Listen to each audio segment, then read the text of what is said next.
Discuss, podcast bersama Dinas Kesehatan Daerah Istimewa Yogyakarta. Polio merupakan penyakit saraf yang dapat menyebabkan kelumpuhan permanen. Penyakit ini disebabkan oleh infeksi virus dan sangat menular. Bagaimana proses penyebaran penyakit polio? Lalu, apakah orang yang terkena polio dapat sembuh? Kita akan memperbincangkannya dalam Discuss bersama Wakil Ketua Komisi D DPRD DIY Umarudin Masdar SAG dan anggota ID Kulon Progo, Dr. Banani Sidik SPA.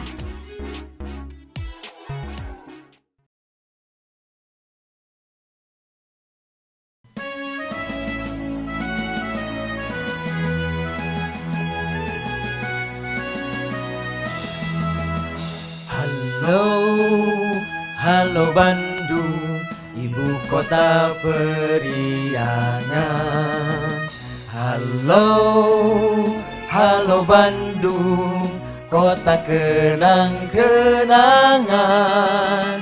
Sudah lama beta tidak berjumpa dengan kau. Sekarang telah menjadi lautan api, mari bung rebut kembali.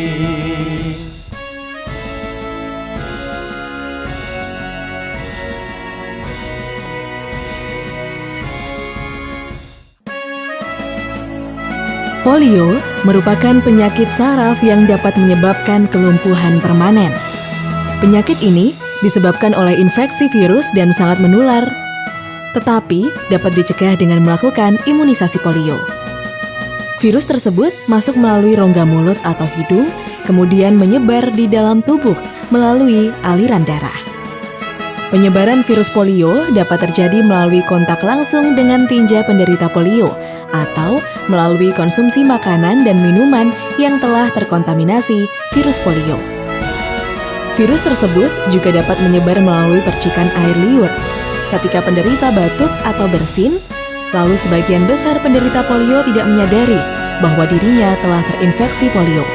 Sebab virus polio awalnya hanya menimbulkan sedikit gejala atau bahkan tidak menimbulkan gejala sama sekali. Penderita polio tetap dapat menyebarkan virus dan menyebabkan infeksi pada orang lain. Berdasarkan gejala yang muncul, polio dapat dibagi menjadi dua jenis, yaitu polio yang tidak menyebabkan kelumpuhan atau non-paralisis, dan polio yang menyebabkan kelumpuhan atau paralisis. Gejala polio non-paralisis muncul 6 sampai dengan 20 hari sejak terpapar virus dan bersifat ringan. Gejala polio ini berlangsung selama 1 sampai 10 hari dan akan menghilang dengan sendirinya. Gejala tersebut meliputi demam, sakit kepala, radang tenggorokan, muntah, otot terasa lemah, kaku di bagian leher dan punggung, nyeri dan mati rasa di bagian lengan atau tungkai. Sementara itu, polio paralisis merupakan jenis polio yang berbahaya dan dapat menyebabkan kelumpuhan saraf tulang belakang dan otak secara permanen. Gejala awal polio paralisis serupa dengan polio non-paralisis. Namun, dalam waktu 1 minggu akan muncul gejala berupa hilangnya refleks tubuh, ketegangan otot yang terasa nyeri, tungkai atau lengan yang terasa lemah.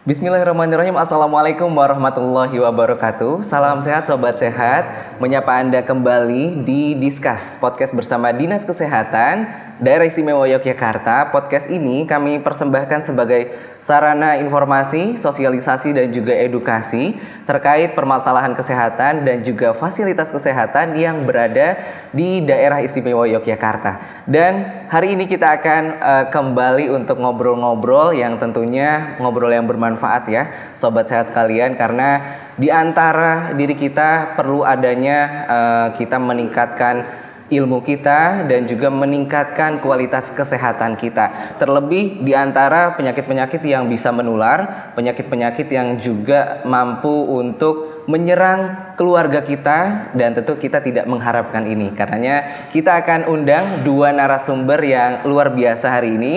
Yang kami datangkan pertama ada Dr. Banani Sidik yang merupakan spesialis anak dari Ikatan Dokter Indonesia Kulon Progo, dan juga ada Bapak Umarudin Masdar SAG yang merupakan Wakil Ketua Komisi D DPRD DIY dan sudah hadir di tengah-tengah kita semua. Assalamualaikum warahmatullahi wabarakatuh, Dr. Banani. Waalaikumsalam warahmatullahi wabarakatuh. Assalamualaikum warahmatullahi wabarakatuh, Dr. Bapak Umar. Waalaikumsalam warahmatullahi wabarakatuh. Kabar sehat, Dokter? Alhamdulillah sehat. Bapak? Alhamdulillah. Alhamdulillah. Nah, hari ini kita ingin ngobrol terkait dengan satu penyakit yang mungkin di antara sobat sehat sekalian sering mendengarnya. Terlebih mungkin yang memiliki anak atau putra-putri ya, yang kemudian mengecek di posyandu pastilah sering kali mendengar istilah polio. Nah, tapi di antara mungkin kita mendengar istilah ini, kita belum tahu sejauh apa penyakit polio itu kemudian bisa mendapati pada keluarga kita, dan seperti apa pencegahannya. Kita akan bahas lebih lanjut bersama dengan Dr. Banani dan juga Bapak Umar. Sebelumnya saya ingin menyapa dulu Dr. Banani yang ini memang bisa digambarkan mungkin dokter terkait gambaran singkat seperti apa sih penyakit polio itu? Ya, jadi penyakit polio itu disebabkan oleh virus polio ya, di mana itu ada 3 serotype, tipe 1, 2, 3 seperti itu. Nah, virus ini dia bergejala atau menyerang pada anak-anak itu atau pada dewasa juga bisa. Itu dia sebagian besar malah 90% itu tidak bergejala ketika orang atau anak tersebut terinfeksi oleh virus polio ini. Nah, kemudian sebagian lagi dia ada gejala demam, kemudian nyeri kepala, kemudian ada nyeri di leher, kemudian lemas atau nyeri di ekstremitas ya atau di kaki itu ya. Nah itu kemudian juga bisa menyebabkan kelumpuhan.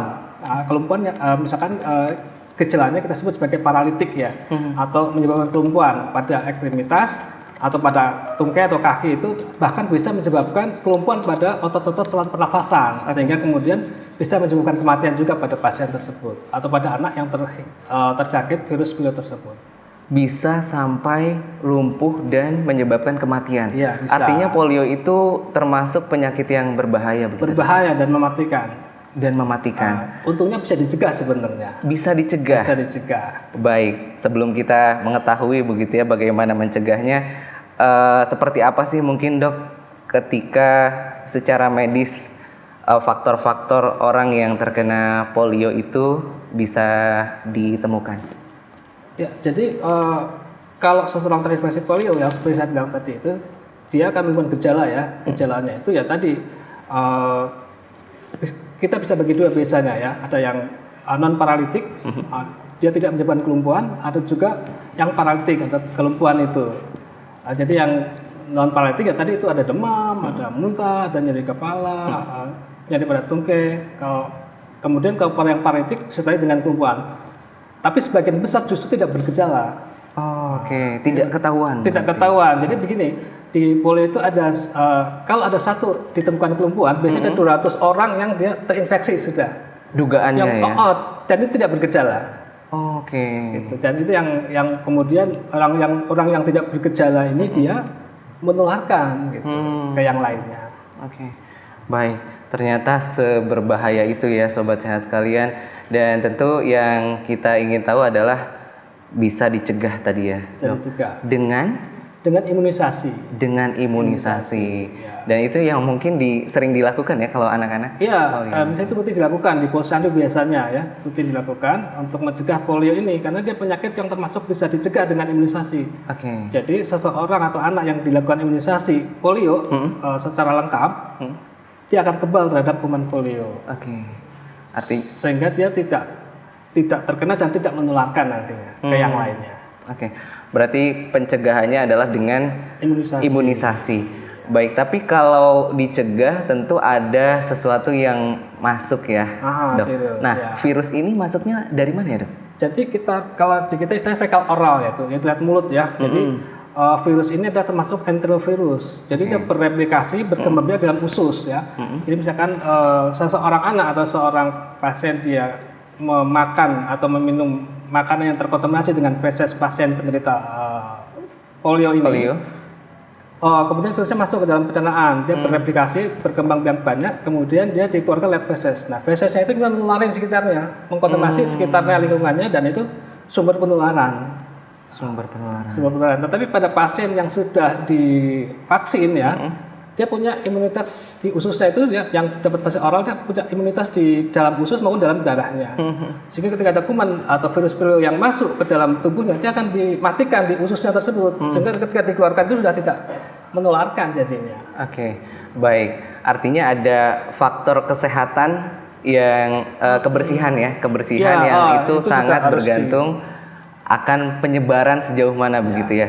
Baik, saya ingin beralih ke Pak Umar. Ini terkait tadi ya, Pak Umar, ternyata ada faktor yang membuat polio ini bisa menyebar, yaitu kebersihan. Kalau Pak Umar sendiri melihat fenomena di masyarakat, terutama di Yogyakarta, seperti apa sih mungkin karakter kebersihan dari masyarakat Yogyakarta?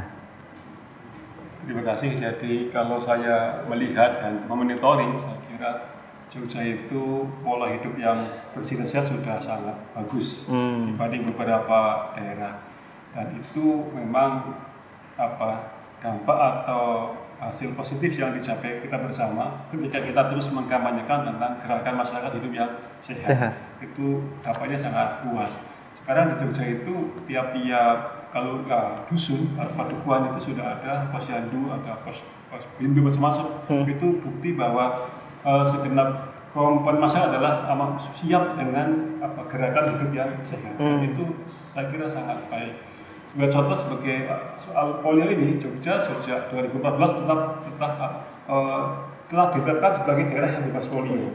Bebas polio. Jadi Oke. kemarin 2022 ada KLB polio di Aceh Sumatera, kita termasuk provinsi yang dinyatakan bebas dari aman. Tapi meskipun aman, itu kita tetap harus waspada. Karena apa? Karena capaian imunisasi di Jogja termasuk tertinggi nasional. Itu juga wujud bahwa pola hidup sehat, imunitas sehat sangat tumbuh dengan baik di Jogja. Saya kira itu kerja keras kerjasama kita semua bisa menghasilkan seperti itu. Baik, ini satu prestasi ya yang ada di Yogyakarta. Tentu tadi ya, adanya tingkat penyebaran vaksinasi, imunisasi yang mencakup bahkan sampai daerah, itu menjadi faktor tertinggi untuk menekan polio, begitu dong? Ya, yang paling efektif. Yang paling efektif. Namun ketika melihat tadi ada KLB ya di Aceh. Nah, itu bisa terjadi karena apa, Dok? Kalau yang saya baca dan itu dia karena anak tersebut ternyata tidak diimunisasi, belum mendapatkan imunisasi, sehingga kemudian tentu saja dia tidak punya kekebalan terhadap virus polio ini. Mungkin karena kita tahu pada tahun kemarin ya, beberapa tahun kita ada pandemi COVID, nah itu di beberapa daerah itu memang menurunkan jumlah imunisasinya itu, sehingga kemudian ya bukan cuma polio, bahkan beberapa ada difteri juga kita lihat juga meledak di Jawa Timur dan Madura dan sebagainya, itu karena imunisasi yang memang menurun ketika pas pandemi itu.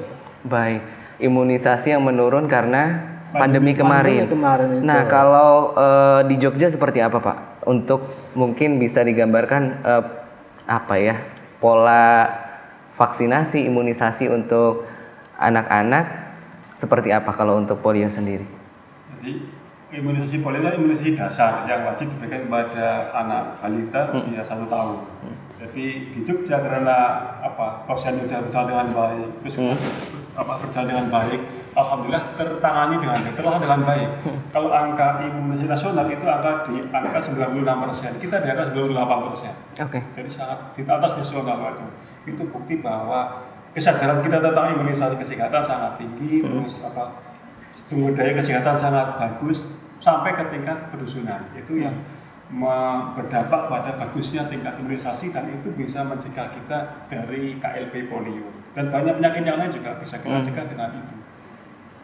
Itu kemajuan di Jogja yang kita seperti. Baik, berarti ini tidak sulit ya kalau untuk mendapatkan vaksin polio sendiri? Tidak sulit ya? Karena di posyandu itu ada dan gratis. Ada dan Gratis. gratis. Baik, tapi karakter masyarakat Jogja kemudian melakukan vaksinkah atau tidak? Karena tadi saya mengatakan pencapaian kita sampai 95%, berarti kesadarannya sangat tinggi. Memang mungkin ada 1-2 orang yang belum vaksin karena beberapa alasan, misalnya mungkin takut jarum atau apa kalau ada. Ada juga yang sebagian, mohon maaf, ada alasan agama katanya nggak mau divaksin karena agama, itu masukan yang nggak baik. Tapi itu hanya sebagian kecil, karena faktanya capaiannya mencapai 98%, jadi itu sangat bagus. Baik, mungkin untuk mematahkan itu, Dokter Banani bisa disampaikan kepada sobat sehat sekalian, sebenarnya pentingnya vaksin, khususnya polio begitu ya, apa sih, Dok? Ya, vaksin polio itu penting untuk mencegah supaya virus tadi itu tidak berkembang biak di dalam tubuh seseorang tersebut, karena dia sudah kebal dengan adanya vaksinasi tadi, sehingga kuman tadi yang harus ketika masuk ke dalam usus dengan dia tidak akan berkembang biak, ususnya mati, dengan kekebalan tubuh kita itu dia akan mati, kemudian ketika dia dikeluarkan dari feses sudah tidak menularkan kepada yang lain, sehingga kemudian juga tidak terjadi PLB polio lagi karena sudah tervaksin dengan baik. Kalau vaksin yang diberikan kepada anak-anak itu vaksin apa aja, Dok? Apakah polio saja? Banyak. Polio cuma salah satu dari vaksin yang banyak, banyak sekali. Ada berbagai macam penyakit yang bisa dicegah dengan imunisasi, ya, misalkan difteri, campak, ada rubella, ada tetanus, dan seterusnya, ya, banyak lah ya. Baik, ternyata tadi salah satu statement yang disampaikan oleh Dokter Banani adalah polio ini memang menjadi satu termasuk mungkin kita bisa katakan ancaman ya, Dok. Ancaman karena ternyata dampaknya luar biasa. Karena saya dapat kabarnya ini menular ya, Dok? Sangat menular ya. Menular pada yang tidak divaksin. Yang tidak divaksin. Divaksin bisa menyebabkan itu. Tapi kalau divaksin dengan baik ya tidak masalah. Karena virus massa itu akan dibunuh oleh kekebalan yang ada dalam tubuh anak tersebut. Akan dibunuh dengan vaksin tersebut ya. Karena vaksin itu menimbulkan kekebalan pada tubuh anak tersebut. Baik, ada imunitas yang hadir ya di tubuh anak.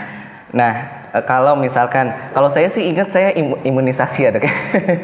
Saya ingat waktu itu disuntik, ditimbang dan lain sebagainya.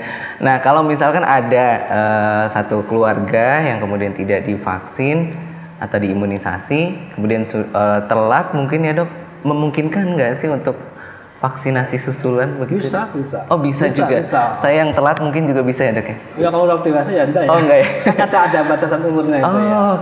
Tapi biasanya kalau anak-anak tuh bisa, kalau misalkan tadi bilang 1 tahun sudah lengkap ya, kemudian booster. Tapi kalau misalkan kita ketemu anak 2 tahun belum imunisasi ya kita berikan aja, enggak apa-apa. Tapi kita lihat misalkan kayak ada vaksin tertentu yang dia bisa diberikan 1 kali, ada 2 kali atau 3 kali, mungkin jadi 2 kali, mungkin karena ada usianya tadi itu. Jadi pada prinsipnya ada misalkan ada anak dia telat imunisasi, kita catch up namanya, kita kejar imunisasinya, kita cukupi sebisa kita lakukan gitu. Jadi tidak ada istilah telat sebetulnya, bisa kita lakukan, tapi sebaiknya memang harus sesuai dengan jadwal ya. Nah, tapi kalaupun telat bisa kita kejar namanya. Baik. Imunisasi itu. Kalau Pak Umar sendiri ingat nggak? Kalau dulu ada vaksin juga nggak sih Pak Umar? Nggak. Ada, kalau saya ingat ada. Ada ya? Itu ada di suntik di sini. Ada bekas ya. Kayaknya lebar begitu ya. Dulu suntikannya gede mungkin. Ya, sekarang kan vaksin banyak banyak macamnya, berkembangnya ya. Teknologinya semakin banyak dan semakin ringkas. Kalau dulu misalkan suntik, sekarang ada vaksin yang isinya 6 tuh. 6. Jadi ada satu kali suntik, ada DPT, ada 3, kemudian ada hepatitis, di situ ada HIV, ada IPV, virus sekalian jadi 1 6. Ada, kalau yang dulu kan paling kita maksudnya ada DPT 1 suntik, polio 1 suntik lagi, hepatitis 1 suntik lagi. Nah, sekarang ada yang 1 isinya 6. Ada juga kalau pemerintah itu pentabio namanya, ada 5 vaksin itu. Jadi makin lama makin ringkes sebenarnya. Nggak apa-apa itu, Dok ya? Nggak masalah. Dan makin ringkes dan gratis. Gitu. Nah ini ya. Jadi sebenarnya tidak ada alasan untuk tidak vaksin karena itu gratis dan hampir posyandu itu tiap bulan kan dilakukan itu. Kan kadang-kadang kalau kader posyandu itu misalkan si A ini pada saat mau suntik kok dia demam, misalkan orang tuanya nggak mau ya, nanti kader itu punya catatan kader itu. Oh nanti ini belum vaksin, nanti berikutnya divaksin. Itu seperti itu. Makanya cakupannya bisa tinggi seperti itu. Karena ada Rekam medisnya ya. tercatat dengan baik. Oh ini belum divaksin, si A belum divaksin. Biasanya kader posyandu itu hafal itu. Sama bidan-bidan di posyandu itu hafal gitu. Oh ini vaksin mana yang belum tidak. Ini yang kalau misalkan belum divaksin akan dikejar pada kesempatan berikutnya. Oke, Biasanya baik. seperti itu biasanya. Baik. Ini kelihatan belum vaksin nih. Siapa nih ya yang belum vaksin harus divaksin dulu. Nah, ini tentu salah satu bentuk dukungan pemerintah begitu ya terkait pengadaan vaksin yang gratis dan terfasilitasi. Seperti apa sih mungkin Pak Umar apa ya? Ini sudah ada, sudah difasilitasi. Tapi masyarakat mungkin ada sebagian saja begitu ya Pak yang tidak mau untuk melakukan vaksin. Biasanya upaya apa Pak untuk memberikan kesadaran kepada masyarakat? Ya termasuk acara hari ini secara pentingnya vaksinasi. Karena gini, jadi kadang masyarakat tidak vaksin satu karena tidak tahu atau mendapat informasi yang tidak tepat. Kata kemarin ketika COVID itu banyak orang tidak vaksin, katanya kalau divaksin itu dimasuki chip. Benar itu tidak Pak? Saya nggak yakin itu saya tetap vaksin. Itu banyak gitu, jadi orang akhirnya mau vaksin. Gitu. Jadi ada tidak tahu karena informasi, kemudian karena ada disinformasi. Yang kedua mungkin karena keyakinan. Ada orang selama hidup tidak mau hubungan dengan vaksin, dengan vaskes karena itu soal keyakinan. Dan itu kalau itu ya kita nggak bisa. Dan kalau soal informasi ya pemerintah kita semua wajib terus menyebarkan informasi bagaimana yang sebenarnya tentang pentingnya katakanlah vaksinasi atau imunisasi seperti ini. Ini demi untuk masa depan kita semua, masa hidup kita, karena anak-anak kita kan masa depan kita. Kalau anak tumbuh dengan sehat, tidak tanpa penyakit, insya Allah dia akan berkembang dengan maksimal menjadi generasi yang unggul. Artinya generasi itu harus sehat. Kalau unggul seperti apapun kalau nggak sehat ya hilanglah keunggulannya. Betul, apalagi kalau tadi ditambahkan dengan adanya misinformasi, salah informasi atau bahkan hoax ya. Nah, ini juga penting ya kita ketahui seperti apa nih Dok supaya kita betul-betul memahami gejala dari polio itu sendiri. Sebenarnya anak ini polio enggak sih begitu? Karena kan tadi dikatakan oleh Dokter Banani ada yang tidak kelihatan gitu ya. Iya. Mungkin bisa disampaikan Dok tahapannya mungkin awalnya apa dan yang terparah seperti apa? Jadi ini masa inkubasi ketika virus masuk saya gejala ya, itu sekitar 3-6 hari ya. 6-6 hari kemudian mulai muncul kelumpuhan 7 sampai 21 hari. 21 hari. 7 sampai 21 hari Itu biasanya. sampai kelumpuhan. Untuk kelumpuhan munculnya kelumpuhan. oke. Nah, biasanya kalau yang yang ringan kan nggak ketahuan ya, tapi kalau yang lumpuh kan ketahuan. Makanya ada surveillance AFP namanya, aktivasi paralysis atau lumpuh layu ya. Jadi kalau misalkan ada anak dengan di bawah 15 tahun kemudian dia lumpuh layu atau kelumpuhan mendadak, itu harus dilaporkan ke petugas medis. Biasanya ada surveillance, kita di tenaga kesehatan surveillance AFP namanya. Jadi setiap anak yang dia ada kelumpuhan bukan karena udah paksa ya, bukan karena trauma, dalam 14 hari itu kita cek fesesnya, apa anaknya kita periksa, kemudian kita lakukan tindakan sesuai dengan gejalanya. Nah kemudian kita ambil sampel fesesnya, sampel tinjaknya. Kemudian kita kirim nanti itu. Nah, nanti akan ketahuan apakah dia polio atau bukan. Karena kan penyebab kelumpuhan macam-macam ya. Yang kita khawatirkan ya tadi yang polio tadi itu. Kalau muncul polio berarti dah KLB itu satu gejala atau KLB ya, karena satu orang yang positif polio dan kelumpuhan itu 200 orang berarti dia kemungkinan sudah terkena. Iya, yang tidak bergejala mungkin 200 orang itu. Satu saja sudah kemungkinan bergejala ke 200 orang. Yang secara teori seperti itu. Kita tidak berharap itu terjadi. Tapi kalau case-nya polio itu apakah ada jenisnya nggak sih Dok? Dia punya varian-varian polio apa?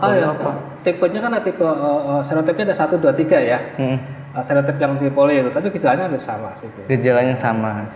Tapi kalau dampaknya terlihatnya juga sama begitu ya? Iya, sama. Baik. Kita nggak tahu si A ini atau penyebab kok si A ini ada kelumpuhan sini, kita nggak tahu karena kan faktor risiko kita nggak tahu kenapa misalkan si A kalau dia lumpuh, si satu lagi tidak, itu kan kita nggak tahu. Makanya kan kita pokoknya kalau polio bisa kelumpuhan harus kita cegah segera gitu. Harus kita cegah segera. Agar tidak sampai menjadi ancaman. Begitu. Nah kalau sampai ancaman itu seperti apa Dok? Mungkin terlihat kalau tadi kasusnya ada ditemukan satu, apakah itu dikatakan ancaman? Iya, karena satu orang bisa menularkan 200 orang kan. Kalau satu orang lumpuh itu yang dia confirm polio kan berarti 200 orang udah tidak ada gejala. Nah, itu bisa menularkan ke yang lain. Jadi tetap 200 orang biasanya satu orang lumpuh, tapi banyak nanti bisa banyak. Oke. Gitu. Dan apa namanya? Ya ini kan sebenarnya bisa dicegah ya. Maksudnya kewaspadaan dini harus selalu dilakukan terus dengan surveillance dan seterusnya. Baik. Dan dengan adanya kesadaran itu ya, Dok, terkait semoga ini bukan jadi ancaman begitu, tentu kita membutuhkan fasilitas kesehatan yang memadai. Nah, kalau di Jogja, Pak Umar sendiri seperti apa sih mungkin fasilitas kesehatan yang dihadirkan untuk masyarakat? Terkait mungkin tidak hanya polio begitu ya, Pak? Saya kira di semua pedusunan telah ada namanya Posyandu, Pospindu, atau Posyandu Remaja dan sebagainya. Semua sudah sangat tertata dan berjalan dengan baik. Biasa di kampung-kampung itu, saya di dusun saya itu kalau tiap tanggal 1 awal bulan pasti ada pengumuman di toa masjid, Pak yang punya anak-anak lansia harap hadir di rumah Pak Duku. Itu bukti kesadaran yang telah bagus dan tertatanya katakanlah sistem kesehatan masyarakat pelayanan yang sangat baik. Dan itu menjadi penunjang kita bagaimana menjaga agar tingkat kesehatan masyarakat terus terjaga dan meningkat dengan sebaik-baiknya. Dan itu alhamdulillah tadi saya katakan paralel dengan capaian-capaian dari Jogja itu soal polio misalnya kita sudah sangat baik dan itu harus terus dijaga. Karena kalau tidak dijaga nanti lama-lama bisa menurun. Kadang-kadang kan sifatnya manusia itu lupa, kalau nggak dijaga terus akan menurun. Dan di masyarakat sudah tumbuh kesadaran seperti itu. Itu yang harus terus kita jaga, kita tingkatkan, dan pemerintah akan selalu hadir untuk itu. Saya kira menjaga kesadaran, menjaga fasilitas dan sebagainya agar masyarakat bisa hidup dengan sehat. Baik, itu tentu tujuan kita bersama ya, agar kemudian semuanya sehat, tidak ada penyakit di tengah-tengah kita. Tentu butuh sehat, butuh kesiapan juga ya, Pak Umar dan juga Dr. Banani. Nah, kalau kesiapan dan juga akses mungkin yang didapatkan masyarakat, wallahu alam ini ketika terjadi ya, nauzubillah min zalik, semoga tidak terjadi. Seperti apa sih mungkin mungkin memberitahukannya ke tenaga kesehatan atau bisa langsung ke posyanduka atau langsung dilarikan ke rumah sakit? Kalau ada yang terjadi, ya bisa ke fasilitas kesehatan terdekat. Nanti petugasnya akan melakukan tindakan ya. Apakah ini bisa ditangani di situ atau enggak? Kalau enggak ada namanya rujukan berjenjang kan. Nah, kemudian kalau misalkan untuk sampel fesesnya kan bisa diambil untuk dilakukan apakah ini benar polio atau tidak gitu. Nah, pengobatan polio itu kan sebenarnya kan nggak ada obatnya, cuma nggak ada obatnya. Nggak ada, khususnya nggak ada obatnya, cuma bisa dicegah tapi nggak ada obatnya. Jadi pengobatannya adalah simptomatis tergantung gejalanya. Oke. Jadi demam kita kasih obat demam, kalau ada kelumpuhan kita terapi kelumpuhannya, kalau misalkan otot pernafasannya lumpuh ya kita bantu dengan alat pernafasan seperti itu. Oke. Berarti tidak menghilangkan virusnya kah, Dok? Nah, nggak bisa. Virusnya nggak ada, belum ada obatnya sampai sekarang ya. Mudah-mudahan bisa lah. Tapi sampai sekarang belum ada obatnya dan makanya pencegahan itu lebih utama. Oke. Terapi-terapi yang ada itu untuk gejalanya aja, bagaimana mengurangi efek kelumpuhannya dan seterusnya itu. Tapi untuk penyakit polio, virusnya sendiri nggak bisa diobati, belum ada obatnya maksud saya. Belum ada obatnya. Apakah juga bisa dikatakan ini bisa sembuh nggak sih? Kalau yang pasien yang tidak ada gejala kan biasa-biasa aja, nggak ada masalah. Dia sembuh sendiri nanti kan. Kalau virus kan dia self-limiting disease ya, bisa sembuh sendiri nanti dia. Nah, tapi kalau yang bergejala itu kan jadi parah, kakinya mohon maaf lumpuh, penyakit lain seperti itu yang dilakukan ada bisa juga kematian dan seterusnya. Kan untuk menciptakan generasi yang baik kan nggak bisa ya Pak Amar ya. Kalau misalkan anaknya lumpuh kita kan nggak bisa jadi tentara itu. Atau jadi ya nggak gitu. Ini ya upaya preventif ya, Pencegahan, ada pencegahan dan imunisasi. Dan fasilitasnya sudah ada dengan pemerintah yang gratis gitu. Posyandunya ada, vaksinnya ada. Ya bahkan kadang-kadang saya lihat kalau di desa Sunju itu pengumumannya lengkap dari toa masjid, bidannya datang dan seterusnya. Itu kurang apa coba masyarakatnya itu ya. Ini tinggal kesadarannya saja untuk mendatangi fasilitas kesehatan yang ada. Baik, ini terkait juga polio yang terjadi begitu ya, Dok. Kalau sudah KLB kan berarti sudah tidak pernah ada ya, secara lama mungkin ya. Di Jogja udah nggak pernah ada. Udah nggak pernah ada. Tapi pernah di Indonesia nggak? juga sporadis saja kan di Indonesia. Oh, di Indonesia juga. Sporadis kayak makanya di Aceh gitu. Sebelumnya ada di Sukabumi dan seterusnya pernah dulu ya. Nah, itu cuma sporadis saja. Sudah dinyatakan bebas polio tahun Sudah dinyatakan bebas polio. Dari Tapi kemudian, 2014. ada lagi kemarin di Aceh kan. Karena itu muncul karena vaksinasinya berkurang. Makanya itu harus dicegah di situ. Oke. Ini vaksinasi itu tetap harus dijalankan dan diteruskan secara kontinu walaupun kasusnya tidak ada. Harus tetap diberikan Iya. untuk perlindungan. Ini kita nggak sakit tapi tetap menjaga diri ya, Dok, ya, Iya, ibaratnya betul. seperti itu. Baik, ya semoga itu yang terwujudnya kesadaran di tengah-tengah masyarakat. Baik, terkait dengan faktor resiko ini, Dok, yang terjangkit dengan polio, apa saja faktor resikonya? Faktor resiko utama belum vaksin gitu ya. Belum vaksin. Belum vaksin atau cakupan di satu daerah itu rendah. Oke. Sehingga tidak menimbulkan namanya kekebalan komunitas, tidak tercipta. Oke. Jadi itu. Kemudian yang kedua adalah itu tadi kebersihan. Karena kan dia kan fekal oral ya, lewat mulut. Jadi harus menjaga kebersihan lingkungan maupun kebersihan pribadi ya. Buang air besar tidak boleh sembarangan pada tempatnya, cuci tangan dan seterusnya. Makanan juga harus bersih seperti itu. Baik. Nah, ini ya, lagi-lagi kita diingatkan dengan sanitasi ya, sobat sekalian. Karena kalau mungkin tidak hanya COVID ya yang kemudian jadi satu perhatian besar kita, ternyata penyakit-penyakit lainnya pun juga ya awalnya sanitasi begitu ya. Nah, kalau Pak Umar sendiri ketika mewujudkan masyarakat yang sadar dengan sanitasi, karena ketika kita dimanjakan dengan kondisi yang sudah tidak banyak tingkat penyakitnya begitu, sekarang kan sudah banyak yang tidak pakai masker, sudah mungkin cuci tangan ya kalau mau makan aja gitu ya. Ini gimana sih Pak Umar untuk sanitasi itu memang jadi gaya hidup kita begitu? Saya kira pandemi itu kadang membawa berkah karena kesadaran tentang hidup sehat meningkat karena itu. Kalau nggak ada pandemi, mungkin kita nggak kenal namanya hand sanitizer, nggak gitu macam-macam itu. Yang kedua, satu ini mengatakan bahwa kesadaran seperti itu harus terus kita jaga dengan berbagai kegiatan kampanye. Karena kalau tidak, ya lupa. Saya tadi mengatakan ketika pandemi kita biasa kemana-mana pakai masker. Sekarang lupa karena nggak ada pandemi. Mau apapun cuci tangan sekarang, ya mungkin kalau hanya mau makan atau cuci tangan itu pentingnya menjaga kesadaran masyarakat. Kegiatan termasuk seperti ini biar orang selalu teringatkan agar tentang pentingnya menjaga kesehatan. Soal katakanlah fasilitas kesehatan hidup yang sehat di masyarakat, Jogja saya kira sudah sangat bagus karena terbukti program pemerintah untuk MCK gratis sekarang udah nggak ada.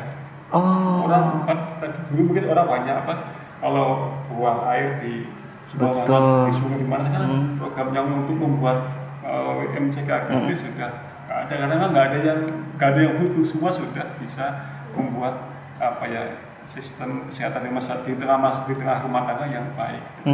Itu juga indikator kesadaran itu sangat tumbuh dengan baik di Jakarta. Jadi kita terus bekerja keras semuanya menjaga itu agar jangan sampai menurun dan itu nanti mengundang masalah penyakit yang lain. Di Jogja misalnya polio sudah lama tidak ada kasusnya, itu ya karena imunisasinya sangat tinggi. Kalau itu menurun, ternyata nggak ada polio, artinya nggak imunisasi, ya pasti akan muncul. Itu makanya itu yang harus dijaga. Capaian imunisasi dasar harus semua tercapai semua, dan kalau bisa capaiannya harus bagus dan tinggi biar tercapai kalau itu imunitas kelompok di masyarakat. Kalau itu tumbuh dengan baik, kita nggak perlu khawatir ada KLB, polio atau apapun di Jogja selama capaian itu tercapai dengan baik. Baik, selama kemudian pengadaan vaksinasi tercukupi, kemudian juga sanitasinya juga ternyata sudah semuanya sadar begitu ya, dan perlu adanya menjaga masing-masing. Tentu ini PR bersama kita ya, Dok, dari masyarakat, tenaga kesehatan dan juga pemerintah sendiri, bagaimana kemudian bisa mengingatkan kita semua ya. Baik. Nah, yang penting juga adalah ketika kita ingin berobat ini, Dok, seperti apa? Ketika mungkin ada case yang menduga kita, oh ini kayaknya polio nih. Nah, kita seperti apa sih pengobatannya? Tapi nanti ditahan dulu, dokter, untuk jawabannya. Kita akan menyimak informasi terkait dengan polio berikut ini yang dipersembahkan oleh Dinas Kesehatan Daerah Istimewa Yogyakarta. Sejak tahun 2018, kawasan Asia Tenggara dikejutkan dengan temuan kasus polio di beberapa negara, yaitu Indonesia, Myanmar, Filipina, dan Malaysia. Padahal, kawasan tersebut telah lebih dari 1 dekade tidak ditemukan kasus polio. Tipe 1 dari tahun 2018 hingga minggu ke-10 tahun 2020, sejumlah 12 kasus. Polio VDPV tipe 2, sebanyak 14 kasus dan sampel polio lingkungan positif VDPV 1, sebanyak 19 sampel dan VDPV tipe 2, sebanyak 23 sampel. Sementara itu, Kementerian Kesehatan menetapkan status kejadian luar biasa atau KLB penyakit polio pada anak usia 7 tahun di daerah Pidi, Provinsi Aceh. Temuan kasus polio dengan melakukan pemeriksaan spesimen oleh Kementerian Kesehatan pada 28 Oktober 2022 tersebut.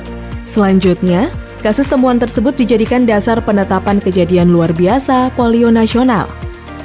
Hasil penyelidikan epidemiologi menemukan bahwa anak tersebut tidak diberikan vaksinasi polio. Berdasarkan informasi dari laman resmi kemenkes.go.id, terdapat 415 kabupaten atau kota dan 30 provinsi di Indonesia yang masuk dalam kriteria risiko tinggi polio. Hal tersebut dikarenakan rendahnya cakupan imunisasi. Tahun 2018, WHO telah melakukan penilaian risiko transmisi polio di Indonesia untuk tingkat nasional maupun provinsi. Ada 3 indikator utama dalam penilaian risiko tersebut, yaitu imunitas populasi, surveillance, dan penyampaian program. Hasil penilaian menunjukkan Indonesia beresiko tinggi dalam transmisi polio dengan 23 provinsi, mencapai 76,5%.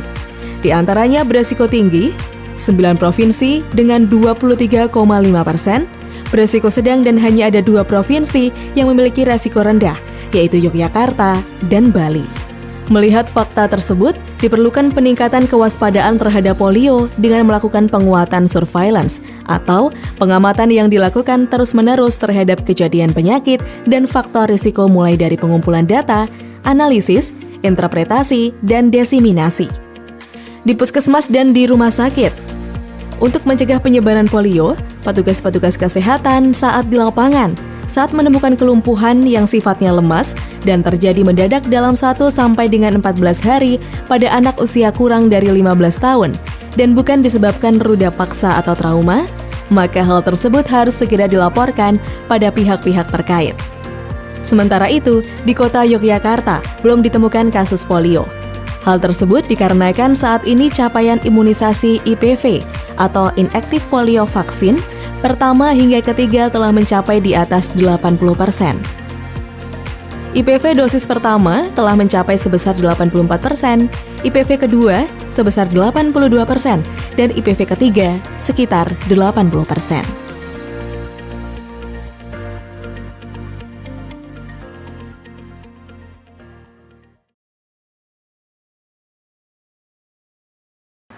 Terima kasih Sobat Sehat, Anda masih bersama Discuss, podcast bersama Dinas Kesehatan Daerah Istimewa Yogyakarta. Dan tadi kita masih membahas seputar bagaimana pengobatan yang harus dilakukan ketika ditemukan adanya gejala ataupun dugaan terkait adanya polio.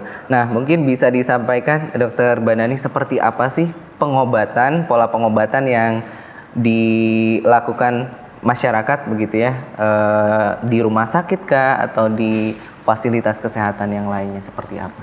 Jadi kalau ada kasus yang diduga polio ya, misalkan ada kelumpuhan yang lumpuh layu misalkan itu, ya biasanya dibawa ke fasilitas terdekat ya, puskesmas atau ke rumah sakit, juga bisa tergantung dari derajat kesakitan tersebut ya.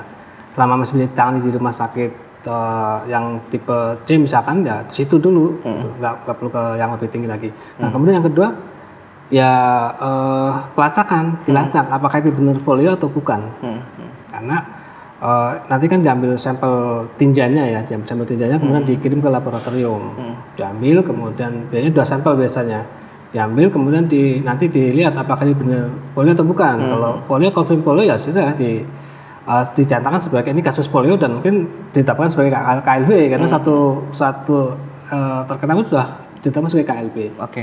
Jadi untuk pengobatannya sendiri tidak ada obat Khusus.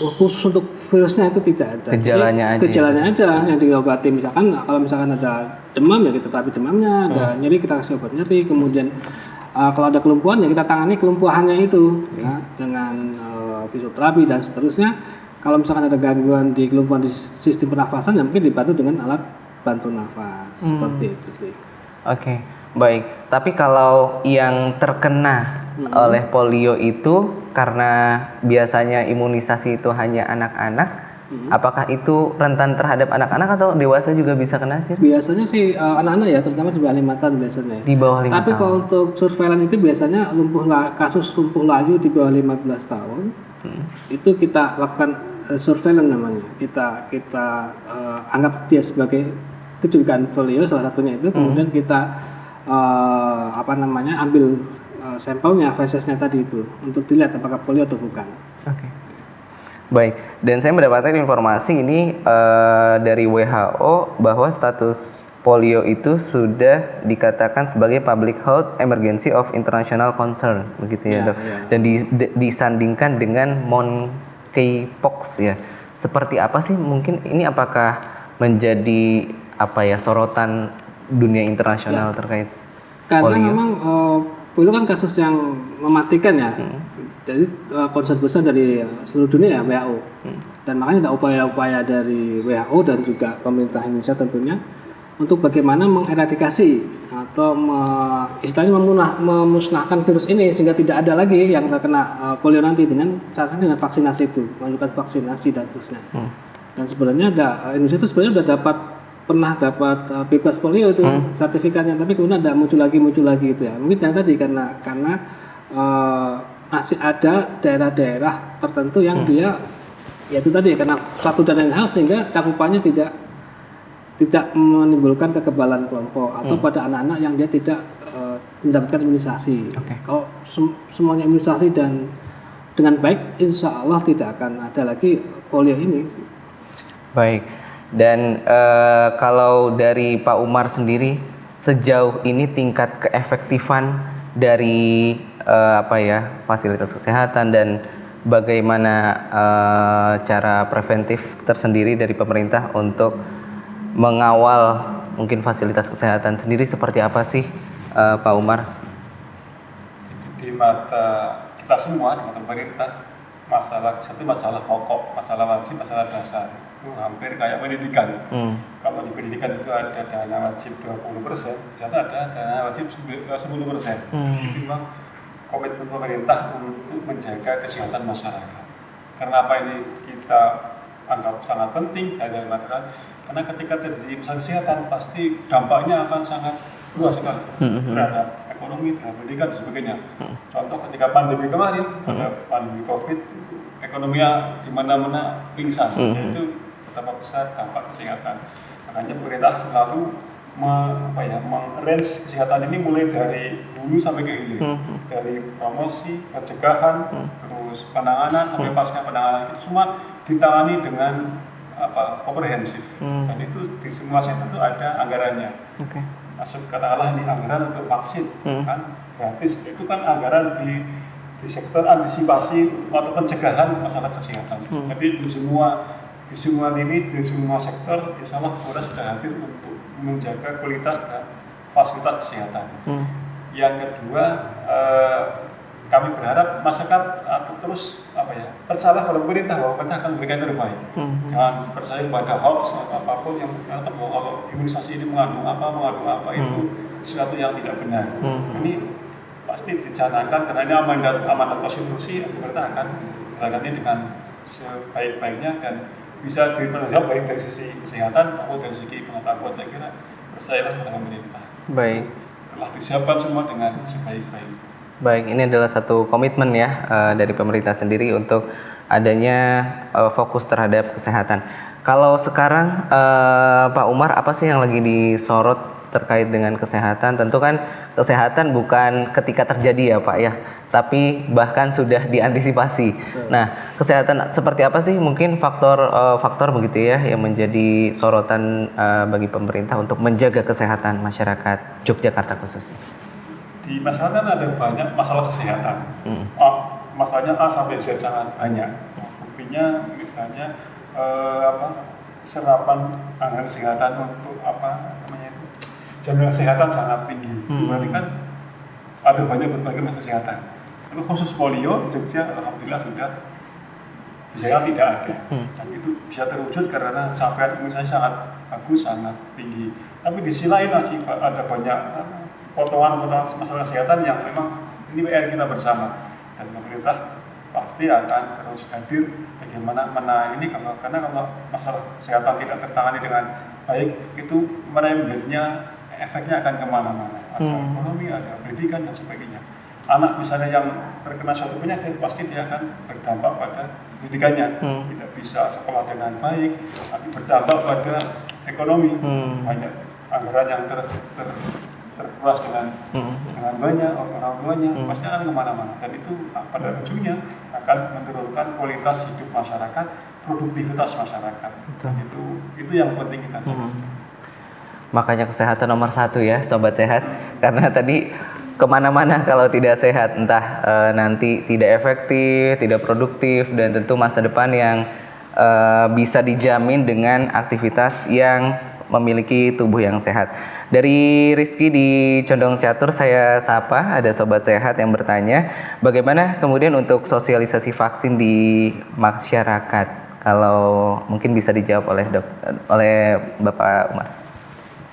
Saya kira semua kader tenaga kesehatan, kader kita di masyarakat sosial dulu semua sudah teredukasi dengan baik soal ini. Jadi mereka sudah paham, punya catatan yang lengkap soal riwayat vaksin setiap balita di masing-masing dukuhan, dan itu menjadi termasuk kebiasaan pemerintah untuk menjaga kesehatan masyarakat.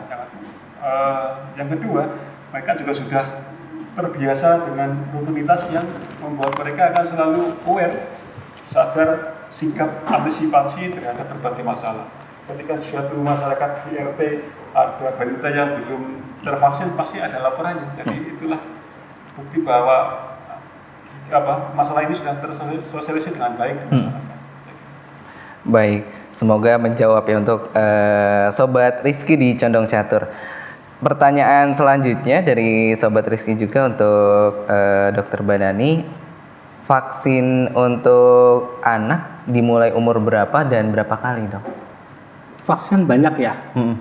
Kalau ada yang 0 hari itu, misalnya kayak vaksin hepatitis B itu dari mulai lahir diberikan 2 jam setelah lahir diberikan itu. Jadi ini kalau sampai nanti ada namanya booster itu. Jadi tergantung dari vaksinnya ya. Biasanya dia ada vaksin kan harus diulang ya. Ada yang 3 kali, kemudian ada booster lagi ya. Booster itu artinya dikuatkan kembali. Kemudian juga ada ketika anak usia sekolah juga ada vaksinnya itu untuk booster berikutnya. Misalkan kayak ada di kelas 1, kelas 2, kemudian kelas 6 gitu. Bahkan kemudian ibu hamil pun ada vaksinasi lagi. Ada juga. Ada untuk vaksin TT itu ibu hamil untuk mencegah tetanus pada itu. Jadi tergantung dari jenis vaksinnya itu ada ada beberapa. Yang jelas dia ada pengulangan untuk menguatkan ya. Contoh misalkan kayak vaksin COVID misalnya kan paling nggak harus 3 kali. Iya. Kalau tenaga kesehatan malah 4 kali vaksin itu. Jadi prinsipnya adalah ketika suntikan pertama itu untuk pengenalan virus, kemudian berikutnya penguatan. Jadi yang tadinya titernya, kita istilah titer ya, titer antibody. Apa itu dok? Titer itu maksudnya kadar imun ya di dalam itunya kan. Itu akan semakin diberikan akan makin meningkat terus gitu. Ada jangka waktunya. Tapi kalau pada polio kalau sudah diberikan sampai 3-4 kali, dia akan kekebalan seumur hidup gitu. Sampai capai ke sembuh itu biasanya polio kan sampai 4 kali dia dengan boosternya maksud saya. Dan booster itu 4 kali. Kalau yang polio ya. Kalau polio. Dengan booster itu 4 kali. Itu dia akan kuat seperti itu. Tergantung vaksin-vaksin yang lain juga ya. Oke. Biasanya akan capai kekebalan yang lama gitu. Tetanus misalkan juga bisa perlindungan yang lama sampai 25 tahun misalnya. Kemudian pada ibu hamil ya bisa diberikan lagi misalnya kalau misalkan dia kita anggap belum, kita soalnya kadang-kadang catatan imunisasi kadang-kadang hilang gitu ya. Padahal sebenarnya kalau ibu hamil dari awal sudah sampai SD, kelas 6 SD sudah dengan baik, harusnya pas hamil nggak perlu lagi karena sudah ada kekebalan sebenarnya. Tapi kan kadang-kadang catatan itu tidak ada, makanya ibu hamil diimunisasi lagi. Gitu ya. Ya nggak apa-apa, itu yang penting adalah bagaimana upaya kita untuk mencegah supaya, karena banyak sekali penyakit-penyakit yang bisa dicegah dengan imunisasi ya. Banyak ya penyakitnya bisa sampai mematikan, kayak polio atau difteri misalnya kan bisa mematikan itu. Atau tetanus juga seperti itu ya. Jadi ya intinya lebih baik mencegah daripada mengobati. Ya, lebih baik mencegah daripada mengobati. Seperti polio saya tambahkan, jadi karena saya sering kadang mengikuti kegiatan posyandu begitu, polio itu biasanya kegiatan masyarakat itu sampai 9 bulan itu harus 3 kali.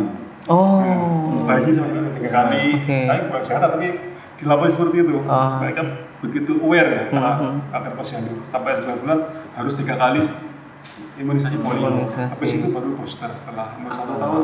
Booster yang 4 kali tadi itu. Polio. Untuk mencapai kekebalan seumur hidup nantinya. 4 kali 9 bulan dan ditambah booster ya. Baik. Enggak, sebelum 9 bulan itu 3 kali dia. Boosternya ini setelah 1 tahun. Setelah 1 tahun yang keempat. 3 kali. Berarti 3 kali. Baru yang polio. Baru polio. Itu yang lain. Belum vaksin yang lain. Tapi tenang aja, itu semua gratis kok dari pemerintah. Gratis, jadi nggak usah khawatir Nggak usah ya. khawatir. Tinggal ayah. Datang ke posyandu aja. Betul, datang ke posyandu, tinggal ayah-ayahnya yang nganterin ibunya ya, sama anak-anaknya. Berarti ini hukumnya wajib semua ya? Fardu ain. Fardu ain ya ini ya. Baik. Nah, pertanyaan kembali ini dari sahabat Ardi di Sapen. Perlu dikarantina nggak sih dok kalau terkena polio karena tadi virus ya dan menular? Ya tidak karantina seperti COVID enggak ya. Tapi ada tempat khusus lah gitu biar nggak menular. Tapi yang penting adalah bagaimana surveillance-nya itu, kemudian tindak lanjutnya itu. Jadi kalau misalnya ada kasus KLB itu kan berarti sekitarnya itu harus kasus luar biasa kan. Jadi langsung diimunisasi sekitarnya itu, lingkungannya itu. Istilahnya ya kayak mop up itu di vaksin semua langsung. Satu wilayah itu ya? Satu wilayah itu yang sekitarnya anak-anak itu ada kayak supin misalnya gitu ya. Tidak semuanya. Jadi di satu wilayah yang dia ada KLB ya itu diimunisasi anak-anaknya itu. Jadi di 5 tahun semuanya dapat imunisasi polio 2 kali ya. Supaya dia kebal gitu ya. Kalau dulu kan kita ada PIN ya, nasional itu seluruh nasional itu. Apa itu PIN? Dulu imunisasi nasional. Zaman dulu ya mungkin tahun 2000-an ya mungkin ya, terus ya 2000-an ada PIN. Sekarang udah nggak ada. Karena untuk mencapai eradikasi itu semua, jadi seluruh Indonesia itu vaksin semua. Kemudian kalau ada KLB yang sifatnya tadi itu yang sporadis gitu ya. Nanti dari dinas kesehatan akan menganalisa ya kira-kira cakupannya yang seperti apakah yang harus diimunisasi itu. Tapi yang jelas biasanya akan dilakukan tindakan seperti itu. Ada kasus polio ya sekitarnya itu tergantung dari pemetaan dinas kesehatan yang di setempat akan dilakukan imunisasi biasanya. Nah ini juga menyambung dok dari sahabat Aulia di Terban.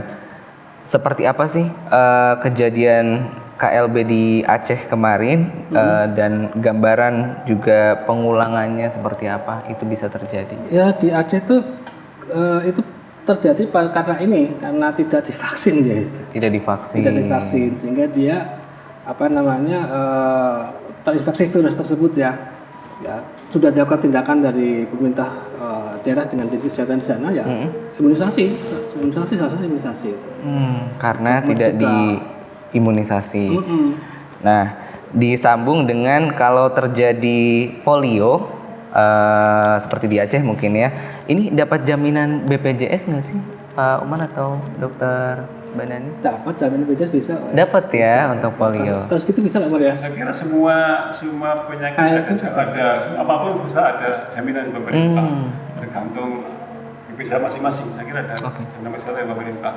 Tapi kalau misalnya untuk vaksin yang di anak-anak vaksin dasar itu semua gratis di pemerintah. Untuk anak-anak yang tadi saya sebutkan umur 0 sampai 9 bulan 3 kali vaksin sampai boosternya itu semua gratis di pemerintah. Baik, sudah dapat vaksin gratis dan juga dijamin oleh BPJS ya. Jadi jangan khawatir. Tapi yang terpenting bukan kita nanyain BPJS-nya ya sebenarnya ya, pencegahannya ya. Karena supaya tidak terjadi pada diri kita.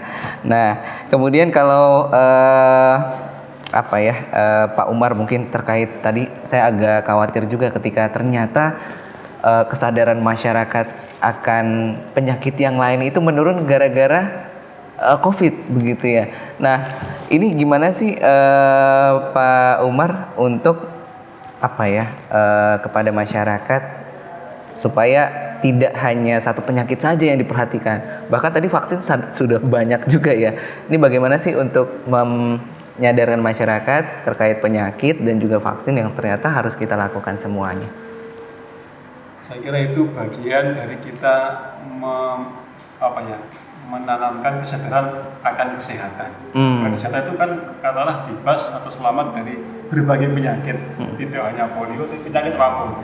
Dan ketika kesadaran itu tumbuh, pasti akan muncul keinginan untuk mencegah diri dari terkena suatu penyakit. Dengan apa? Dengan imunisasi itu, atau dengan vaksinasi.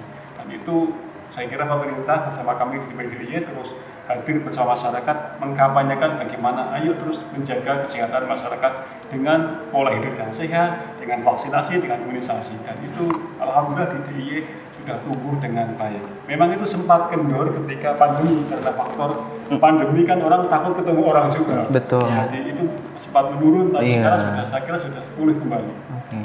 Takut juga itu ke rumah sakit. Takut tertular, betul. Takut dipositifkan misalnya. Iya. Itu banyak hal ya, tapi sekarang sudah berlalu. Okay. Sekarang sudah tumbuh dengan baik kembali. Nah, ini juga senada dari pertanyaan kita, ada sahabat Ara di Condong Catur. Bisa tertular dari makanan nggak sih, Dok? Makanan yang tercemar ya. Makanan yang tercemar virus polio bisa. Itu kan dia kan yang tadi kan dari tinja ya, tinja yang kalau makanan tersebut tercemar oleh tinja yang mengandung virus ya bisa jadi bisa. Oke. Baik. Makanya kan bagaimana pentingnya kebersihan itu ya, supaya tidak ada penularan dari situ. Baik, ternyata dari makanan juga bisa ya. Makanan yang tercemar makanan virus yang polio tercemar. tadi itu. Baik. Nah, kalau dari makanan yang tercemar berarti itu berasal dari tadi ya, feses ya, Dok ya? Tinja penderita.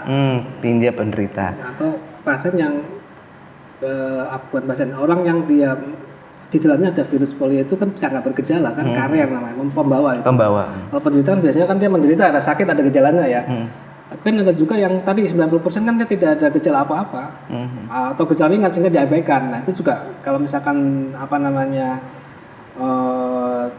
dia bisa pembawa itu menularkan.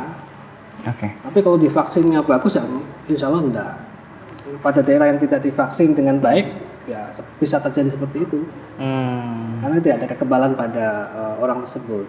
Baik, itulah pentingnya adanya imunitas. Nah, kalau cara meningkatkan imunitas, Dok, mungkin masyarakat kan tadi tidak ada obatnya, yang mengetahui tadi ternyata polio tidak ada obatnya.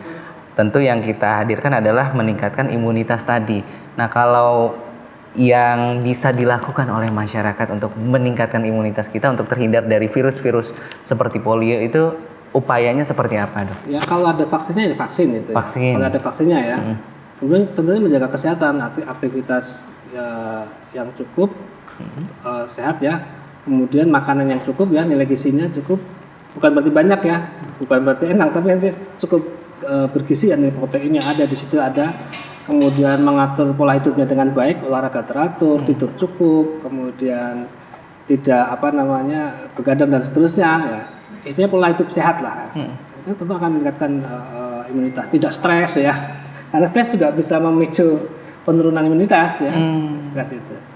Hidup harus tenang, nyaman, santai gitu. Tidak dibikin stres gitu. Saya kira seperti itu.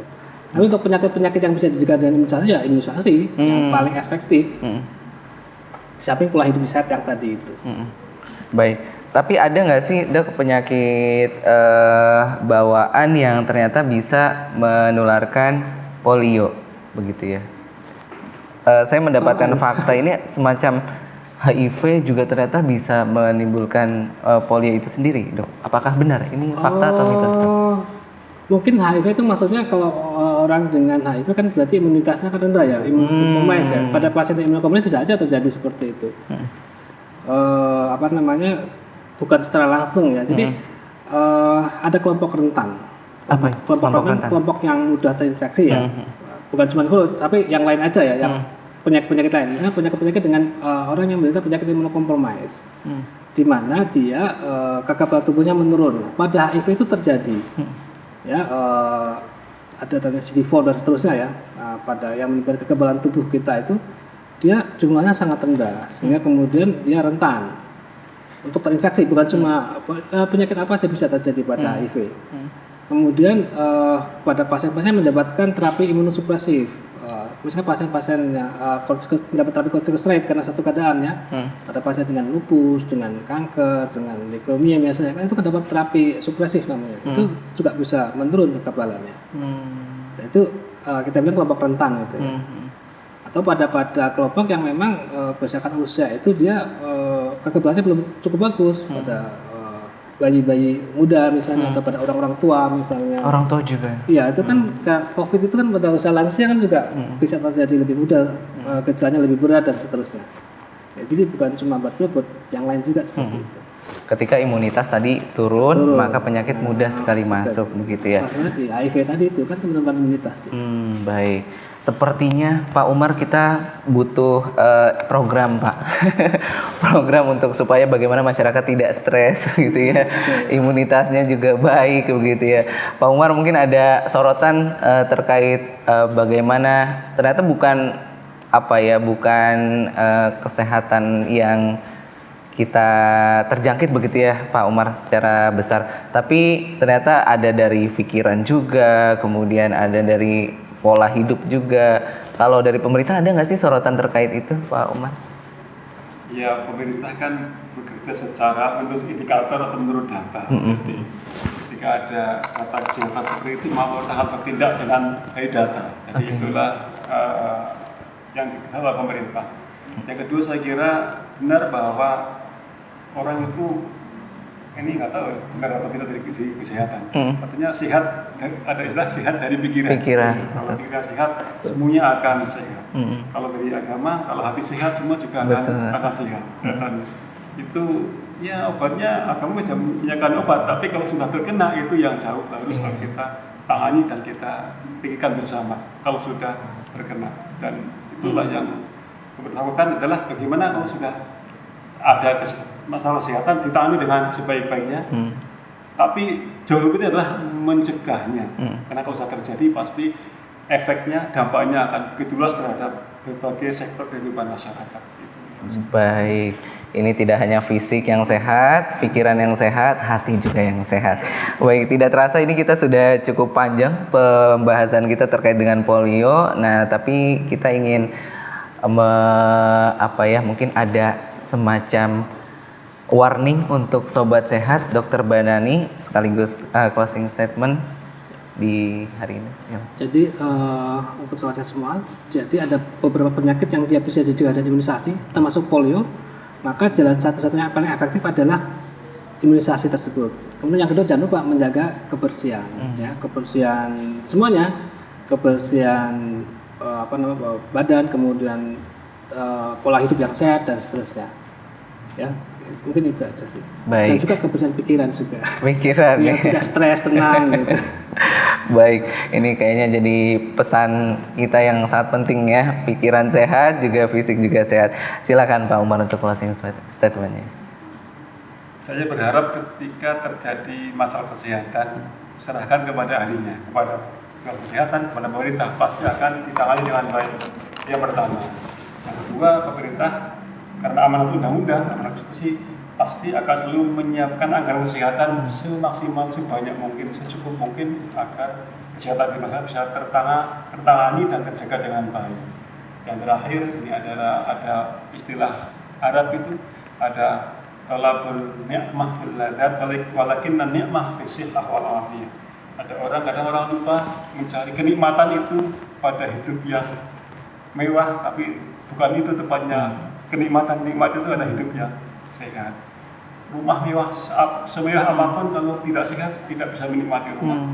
Mobil semewah apapun kalau nggak sehat tidak bisa menikmati mobil. Betul. Istri secantik apapun kalau nggak sehat nganggur.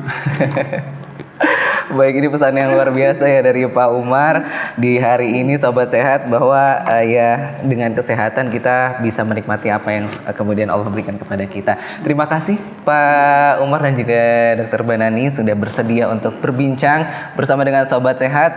Seru banget ya obrolan kita dengan Bapak Umar dan juga Dr. Banani. Sehat-sehat Bapak dan juga dokter. Sampai jumpa di kesempatan selanjutnya.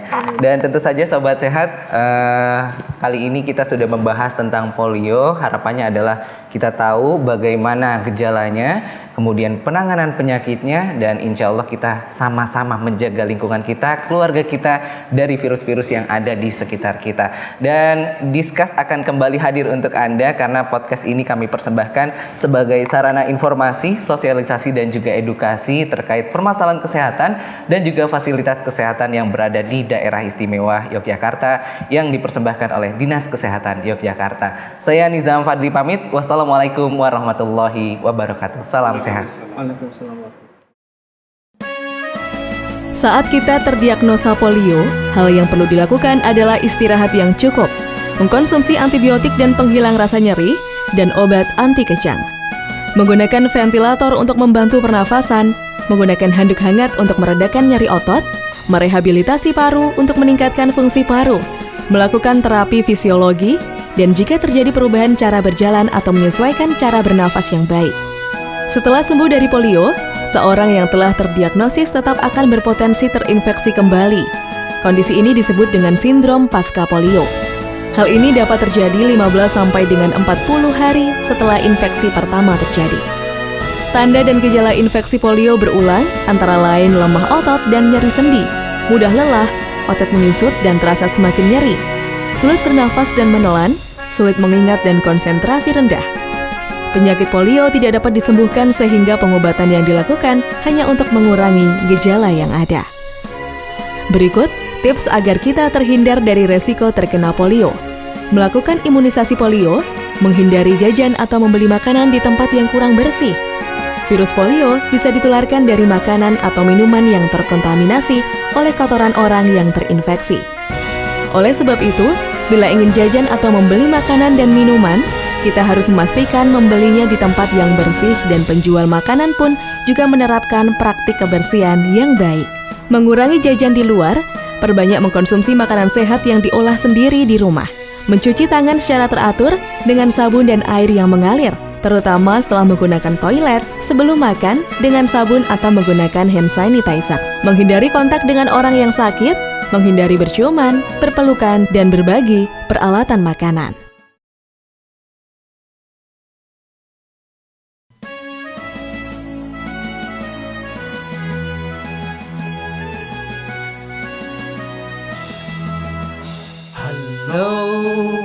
Halo Bandung, ibu kota periangan. Halo Bandung, kota kenang-kenangan. Sudah lama beta tidak berjumpa dengan kau.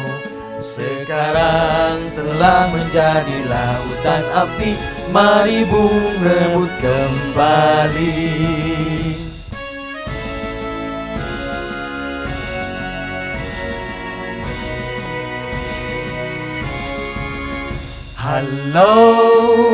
Halo Bandung, ibu kota periangan.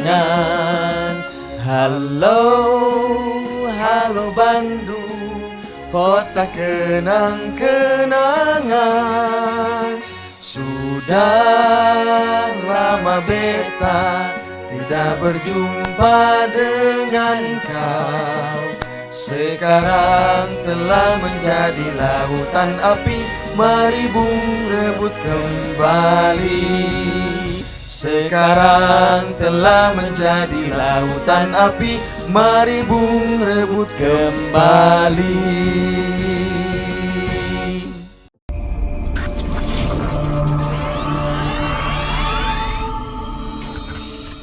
Discuss, podcast bersama Dinas Kesehatan Daerah Istimewa Yogyakarta.